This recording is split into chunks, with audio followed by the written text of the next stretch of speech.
not? Do you find yourself doing this a lot? Probably not. So first things first, do not freak out if you already know you clear your throat all the time.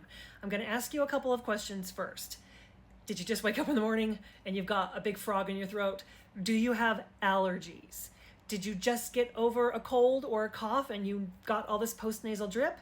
If you have those things, then it's totally normal. But if you are doing it lots and lots throughout the day, I've heard doctors compare it to like getting a mosquito bite.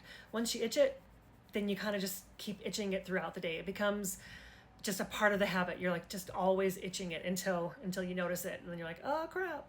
Same thing. Here's the deal. And I know this because I've been struggling with it myself. I have year-round allergies, so it always feels like I've got something in my throat.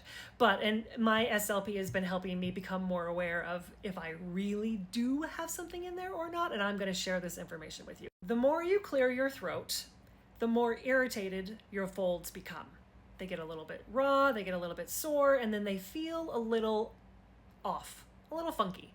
And your brain thinks, because it feels off, that you might have to clear your throat, but that doesn't necessarily mean you actually have mucus or phlegm in your throat. So for me, because I have a constant post-nasal drip, I always feel like I've got something in my throat, but I don't always. So this habit of clearing my throat has truly become a habit that I now have to become more aware of. So if this sounds like you might want to take some time, like I did, to figure out why you are constantly clearing your throat and take the steps necessary to help out your voice.